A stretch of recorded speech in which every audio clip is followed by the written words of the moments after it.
Adversaries are relentless, and they're only getting smarter, faster, and more sophisticated. Knowing their game is the only way to beat them. That's why we're here.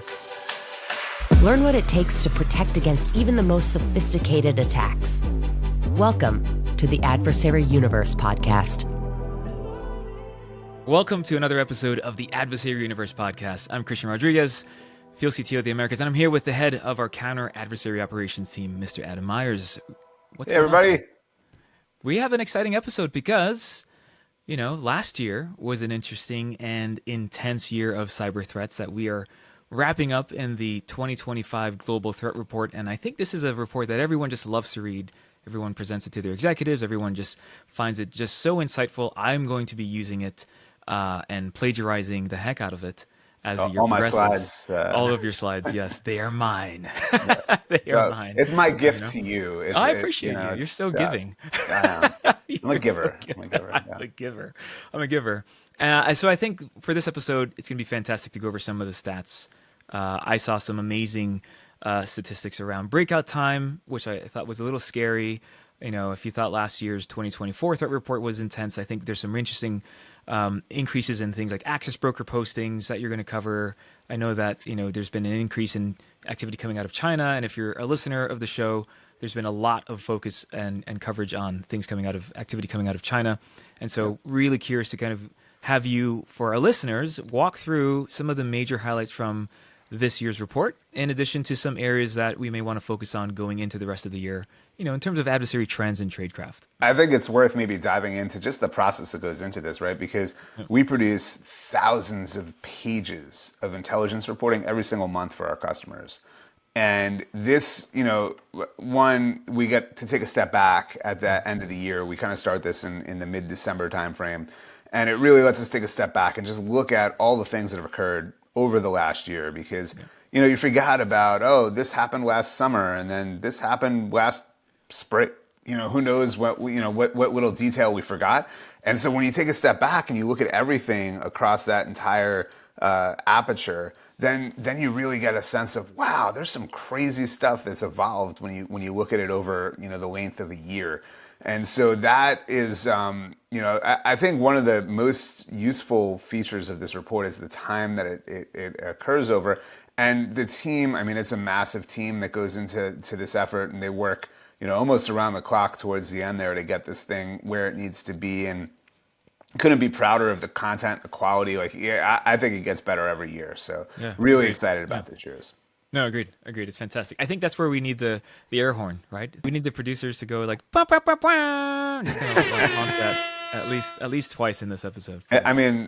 We've been asking for this for over a year. I agree. Is it air horn I always thought it was a laser, but I guess air horn is probably more. I think it's an air horn surrounded by lasers. So I'm gonna have Gen AI make that up as an image for me. And speaking of, that's one of the first areas we could dive into on this report. Let's do it. The Gen AI area, because I think this is in CrowdStrike. If you go back to the beginning when we launched the company with 26 slides, I think it was, and one of those slides was kind of obnoxious. But are you familiar with the OODA loop? Yeah, absolutely. Yeah, it's used by Air Force pilots, right? Yeah, it was Colonel John Boyd came up with it, I think, back in the 50s to help counter, some of the losses we're having in aerial combat in Korea. And really, for anybody that's not familiar, it's a really interesting concept, but it's called OODA, O-O-D-A, or Observe, Orient, Decide, Act. And in short, the kind of principle of it was that when you're in air-to-air combat, whoever, you picture two planes flying at each other, whichever one observes the other one, orients, they're coming at me, makes a decision about what to do about it, whether it's friend or foe, and then they act on that decision. Whoever goes through that loop fast or first, they're going to win. Mm-hmm. And that is the advantage you need when dealing with an adversary in the air. And it turns out we've applied that extensively to how we deal with adversaries in the cyber domain.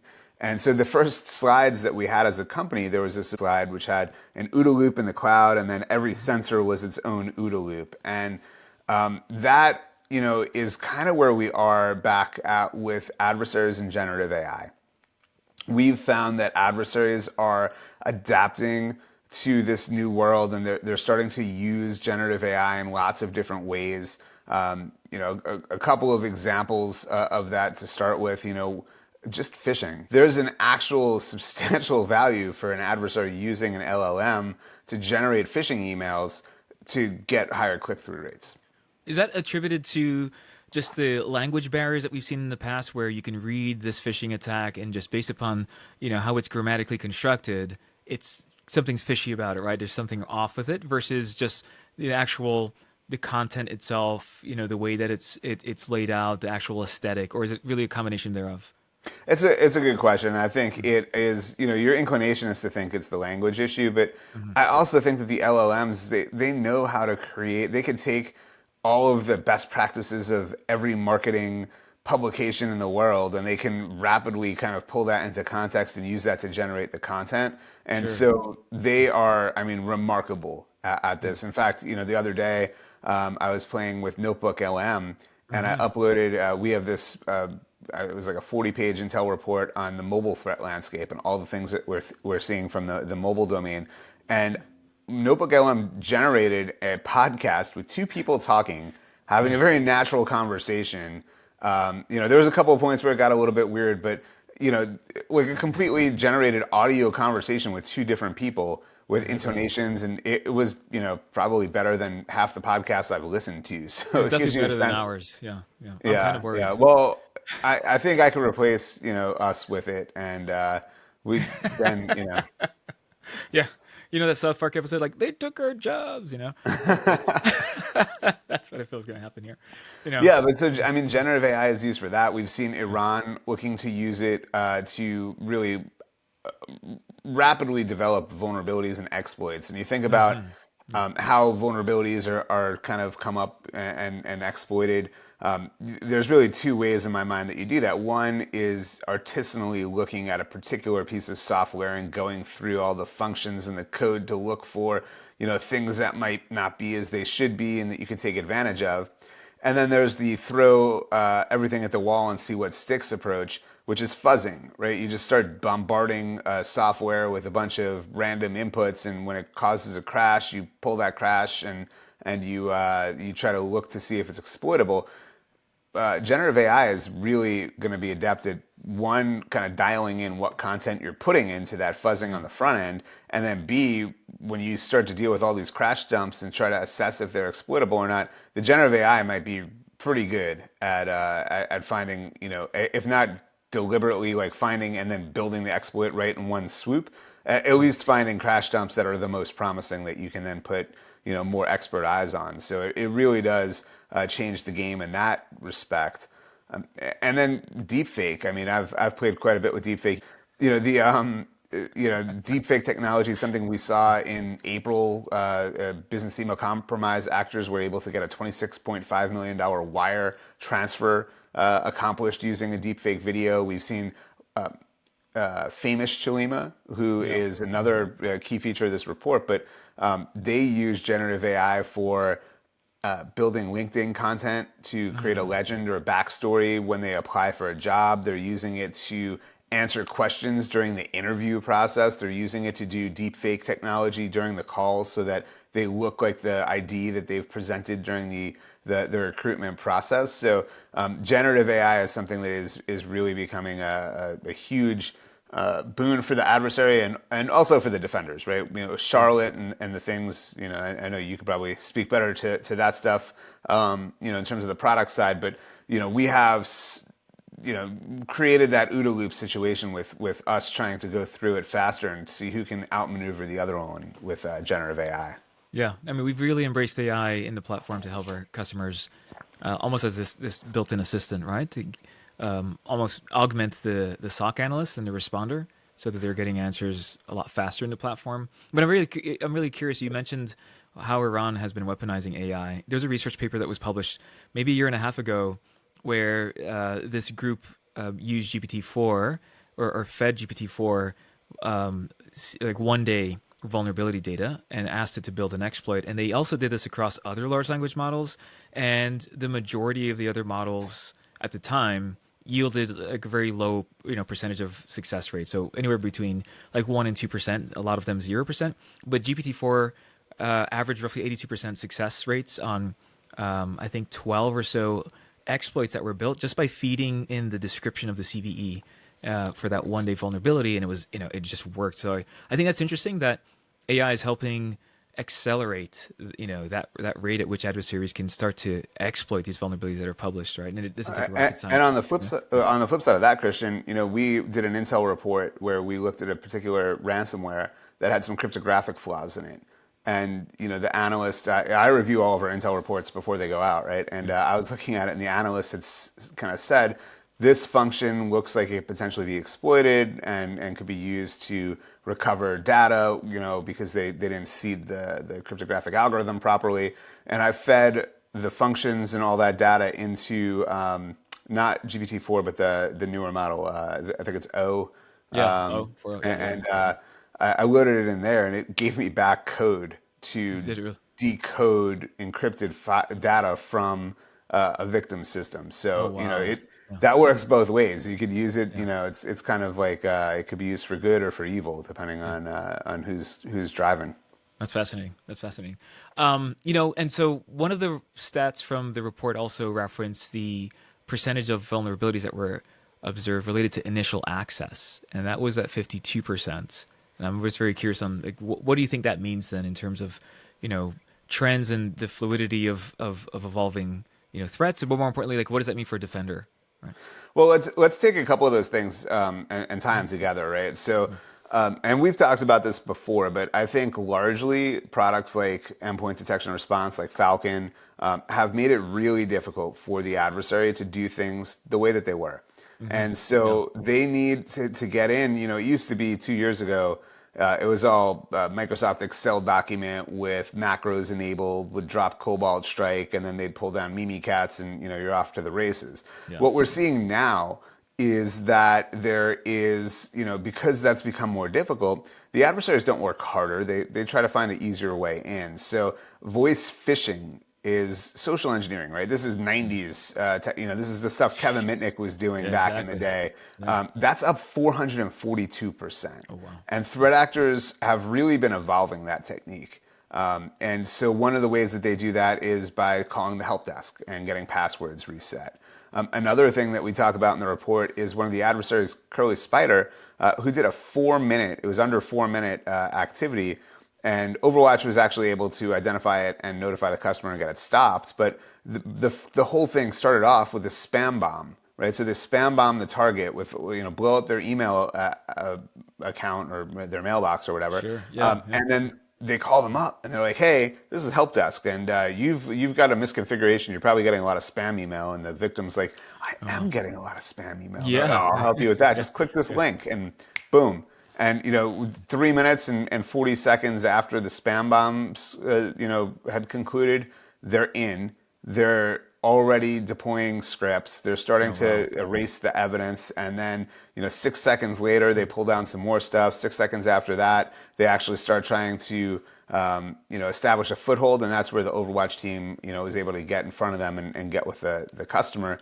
But that's just one of the ways that they've gotten into it. Now, we started off talking about vulnerabilities. This is another area where the adversary is trying to figure out a smarter or better or easier way to get in. Yeah. And what they've found is companies have all these forward-facing devices, right? They have things attached to the internet that are either not patched, they're certainly not managed, right? If you think about a lot of these kind of proprietary VPN concentrators or security devices or things like that, identity solutions and access, and they're not instrumented. And forget about routers, right? And firewalls, right? They're not feeding into, they're not putting like an EDR on top of that. And so that third-party systems, right, that aren't protected by modern EDR, modern endpoint security technology, are effectively low-hanging fruit. And so if they can get into those, then they're going to have an easy day. And so we've seen an uptick in the vulnerabilities being exploited in that space specifically. China, as we've talked about in the past, has modified their national security law to really kind of start to crowdsource those vulnerabilities to make sure that they can gain as many of them as possible. We see hacking contests across China, like at the Tianfu Cup and things like that, where they prioritize those technologies. So as they're able to develop more reliable exploits, gets them in easier and faster. And we don't see China doing a lot of that social engineering. They tend to focus more on the vulnerability and exploit side. That's And then the interesting. other piece that comes back to that as well is, in addition to the voice phishing and the social engineering and the vulnerability and exploitation, they'll take advantage of enabling third-party services and SaaS solutions and things like that, which they could potentially use as well. Before we move on from initial access, there's also an amazing stat in the GTR that talks about the increase in access broker activity. And I know we've covered this in previous episodes, but there's a 50% increase in advertisements over the past year. That's a big number. Like, what do you think that's attributed to? Well, I think it's the maturation of the eCrime ecosystem. The eCrime, a lot of people are familiar with the cybersecurity kill chain. And this kill chain really talked about, initial access and reconnaissance and actions and objectives and all these things. And back in 2016, when we really started getting serious about eCrime at CrowdStrike Intel, we kind of recognized that model didn't work. So we came up with our own kill chain because the eCrime kill chain is more of an ecosystem. It's an economy and these access brokers are just kind of one aspect of that. And what they do is they figure out a way to get in, right? They figure out something that's generally pretty reliable, and then they start finding high value targets and kind of putting those two things together. But they're not ransomware actors. They're not, they don't have the objective that they want to accomplish. They just sell that access to the highest bidder. And we've seen that increase go up because, when they find a vulnerability for one of those, third-party systems that works, right, the deserialization vulnerability or whatever it might be, then they can just go pop a box, pop a system, establish a foothold, and then sell the access and make their money. So there's a monetary benefit for just sitting in that initial stage, and then you just move on, right? So Yeah, absolutely. And when you think about like all of the way that the eCrime ecosystem has evolved, where you have ransomware as a service, their customers are these affiliates that, they call themselves pen testers colloquially. But, as they're kind of doing these pen test work, they don't have the vulnerability and exploit development expertise. They don't have a lot of those capabilities. So they kind of paint by numbers, right? I'll buy the access from this guy. I'll buy the remote access system from this guy. And then I'll like pull all these things together. And now I can make, tens of millions of dollars doing a ransomware attack, right? But they don't actually have all that expertise. Oh, that's fascinating. I want to go back to another topic. You were talking about the increase in activity coming out of China. China is more focused on the vulnerability side. They're collecting all these vulnerabilities. I meet with customers across, the North and South America, and they're always asking, which adversary should I be concerned about? Should I be concerned about China because I'm in this sector? 200 to 300% surge in targeted industries, including financial services, media, manufacturing, industrials, engineering. I mean, that's pretty massive, right? So I think it's safe to say, as I'm engaged with, customers of every industry, there's no prejudice right now coming out of China. Talk a little bit about how that's increased and how that's evolved. It's interesting. There's no prejudice because they have created a giant vacuum cleaner for intelligence collection. One of the quotes, I think it's in the report, but I know I said it to Congress a few weeks ago when I was testifying, was that after decades of investing in offensive cyber capabilities, China's achieved parity with some of the top players out there. And I think that is the thing that should terrify everybody. 150% increase across all verticals and sectors. You mentioned an increase in a couple of key ones, financial services, manufacturing, media. Let's break this down a little bit. So first of all, some of the trends we've seen, China has created specialized units. And when we think about these different names, right, we track Operator Panda, which is roughly equivalent to Salt Typhoon, which is who targeted the telcos here in the US. Right. Yeah. You've got Liminal Panda, which is another unit that specializes in targeting telcos, but more in the Middle East, North Africa, Latin America, South America. They have different techniques, different capabilities.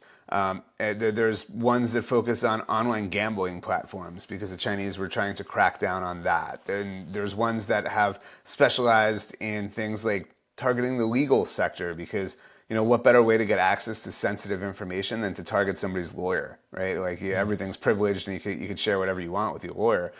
So as we start to think about these specializations, they are really going after specific things, all with the goal of creating a enduring and persistent collection capability, right? They want to go from cyber espionage to signals intelligence using cyber. And that is why we're seeing these things. And then when you think about the higher activity in some of those sectors, oftentimes it's because they're going and using that to then go downstream against their customers, right? Because there's a trust relationship. There may even be a technology exchange or connectivity between some of those providers and some of their customers. So it's really a way to maintain that enduring and persistent access and then to collect the things that they care about. So you're saying they're collecting this treasure trove of data and IP and whatever it is that they're targeting, they're putting it into a massive repo. They are, using third parties to, cultivate vulnerabilities. All this data is going to go into a repo somewhere, and then what, right? Are they using AI against that data to understand trends, to grow their economy more effectively and efficiently? Like, what does that look like in terms of objectives? Yeah, I wouldn't say it's all going to the same place, right? Because there's Sure. multiple teams doing it. They're not using the same tooling. We've seen some groups sharing tooling and stuff like that. But I think ultimately, once they collect it, then they have to exploit and analyze it. And what they're looking for there really depends on the vertical and it depends on the unit that's responsible for that activity, which is why it's so important to track these different threat actors, and understand who they are, what they're after, and how they operate. Yeah. For example, some of the telco targeting ones like Liminal Panda and Operator Panda, they're going after these telcos, mobile providers, and some of the tools we've seen them field they're hunting for people, right? Yeah. And they hunt for these people in the cyber domain and in reality, right, in real life. So Oh, wow. if they're interested in somebody that was talking about China, or maybe it's somebody that expatriated from China and brought all their money with them, and the Chinese government's like, whoa, like you're a little too far off the flagpole here, so we're going to need you to come back.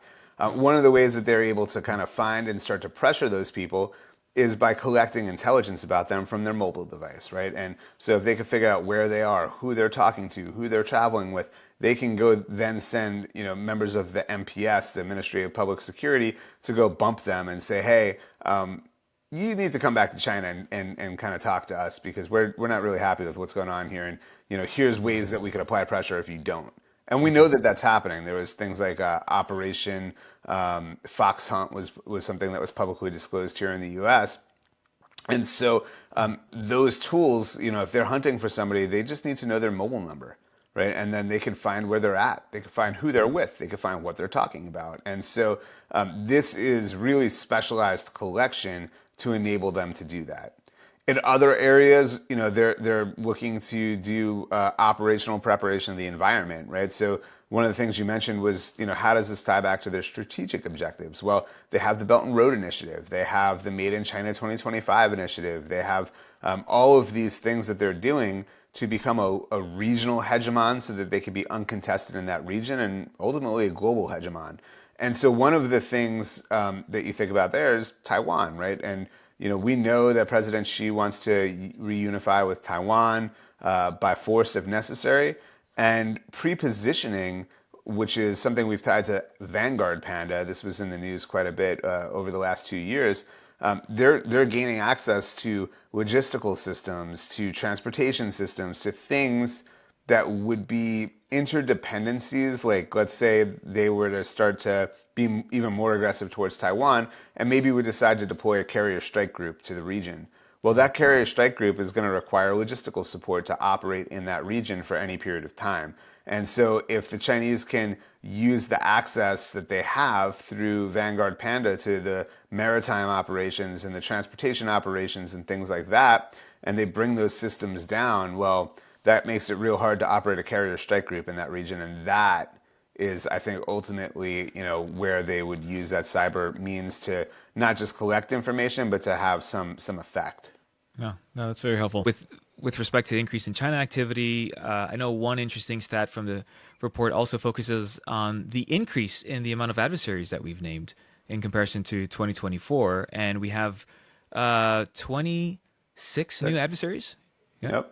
So that's a total of what, 250? One every 2 weeks, basically. Wow, that's nuts. Yeah.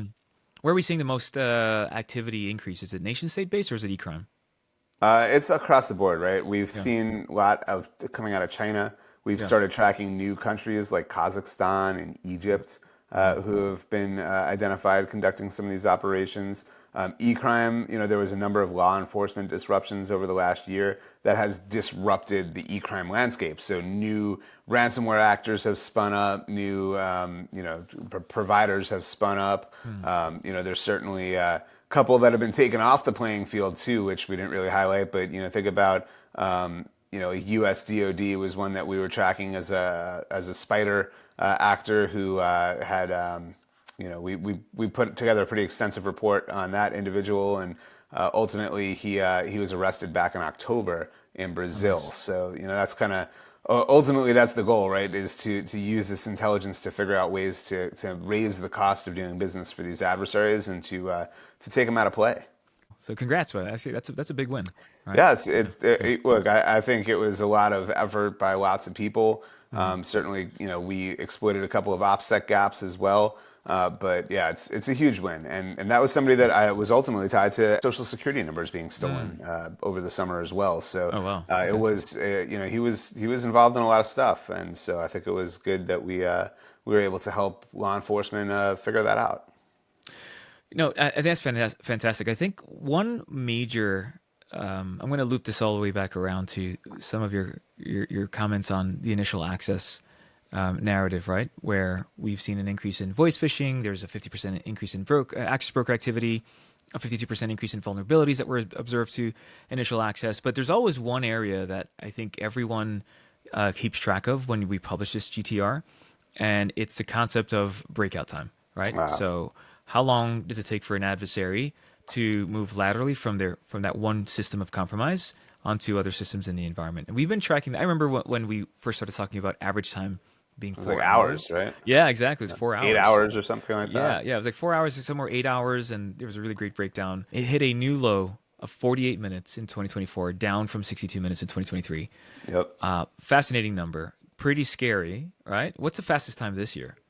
51 seconds, which is remarkable. And, I think we used to talk about the 110-60 rule because, like, as you said, there were hours, Yeah. So if you could identify it within the first minute, investigate it within the first 10 minutes, and remediate it within the first hour, you were golden. You're golden, yeah. With these That's right. adversaries. But that doesn't really apply with 51 seconds. And I could tell you in one example, Curly Spider, they were able to do this spam bomb and conduct this operation, and within I think it was 3 minutes and 56 seconds or something like that, they were about to start to deploy tools when the Overwatch team was able to cut them off. So I think it really speaks to the fact, again, to the speed, right? And we call this report the year of the enterprising adversary because they found ways around the security technologies and all the countermeasures that were in place.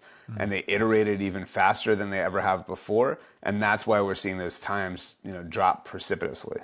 Oh, wow. The enterprising adversary. That's the new term for this year. So Yeah, that's it means that they're kind of like efficient. the theme of the overall global threat report. Okay. And that highlights their efficiency, you're saying, and their It resourcefulness. highlights your efficiency and really when you put a bigger wall, they bring a bigger ladder, right? They find ways enterprising ways, to get around some of the defenses that are in place. And that really speaks to, why we have to combine intelligence and hunting and technology to you can't wait for them to show up, right? You have to go out and look for them. Yeah. No, this And is to that fantastic. end, we were talking, back on the China stuff, the Overwatch team disrupted 330 Chinese intrusion operations over the course of the last year. Oh, wow. So that speaks to just that's almost one a day that we were able to stop. Oh, wow. That's intense. I think we should dive deeper into, what that activity looks like in terms of hand-to-hand combat, if you will, with our CAO team, and I think that's a great follow-up episode, by the way. Yeah, let's do it. Yeah, I think Hand-to-hand combat. Hand-to-hand combat. Yeah, I like that. Maybe we'll get some. We'll get some mats, and you could fight me, and we'll just.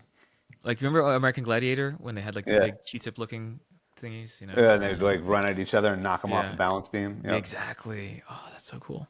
We could do that. Yeah. Yeah.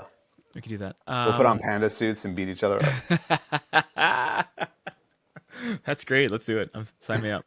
No fair that you have a BJJ advantage. Yeah, that's true. I do. Yeah. So. Just don't end up on the ground. You'll be all right. I'm quick on my feet. Awesome. So this is fascinating. The Global Threat Report for 2025 is officially out there. I guess by the time this airs, it will be officially out there. And so, again, huge shout out to Adam, you and your team for, the very high fidelity reporting that you're producing. I'm sure that out of this report, there will be lots of questions around new trends. I know there's a mid-year Overwatch report that's published that highlights some of the findings that our Overwatch threat hunting team sees, and I'm always stoked to see some of the data that comes out of there, which complements what we're publishing with the GTR. So. Yeah, and I mean the Intel production teams really they keep ramping it up. I've also got a mobile threat landscape report we could talk about. We've got a Latin America specific that dives into what we're seeing in every region of the Caribbean, South America, Latin America. There's just I mean these adversaries are everywhere, and we're doing our best to find them and stop them, but. It's a challenge, but it's one I think everybody on the team really enjoys.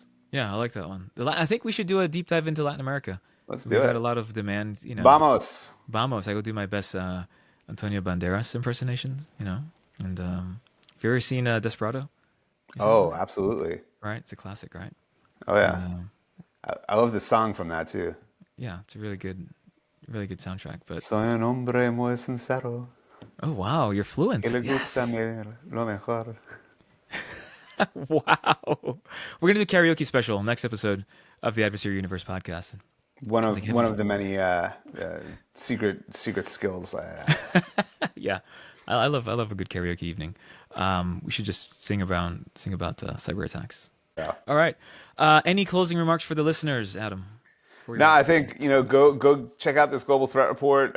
We've got a lot of content. We've got a crowdcast coming up where we're going to go into even more of the details than we did here. The team did a phenomenal job. So hats off to the whole CrowdStrike counter adversary operations team and the marketing team that helped support them get this report out. And we're just excited to get it out there and start talking to people about it because. We need to kind of shine the light on this stuff so that people know what to do and how to better protect themselves. Agreed. No, thank you so much, Adam. Everyone, thank you for the feedback. The GTR, you can find the link to it in the show notes where you can register for it. We want to give a great shout out to all of our listeners and supporters. We got some really great feedback this past week at our annual sales kickoff where folks were saying that they send it to everyone in their customer base. They've gotten some really great feedback for new topics they want to discuss. And so this year should be a year full of new adversaries to discuss and special guests. So looking forward to it. Thank you again for the support. Adam, thank you so much. A lot more going on this year. And my pleasure. We'll see you on the other side. Thank you so much for listening. Always good to see you, Christian Rodriguez, Always great to see CTO you. of the Americas. Did someone send that to you in the script? Anyway, this is the Adversary Universe podcast. Thank you so much for listening. We'll catch you on the next episode. Thanks so much. Thanks so much for listening to this episode. If you like what you're hearing, subscribe to our podcast and head over to crowdstrike.com/adversaries to learn more about the many bad guys we track. Thanks for listening, and we'll see you next time on the Adversary Universe podcast.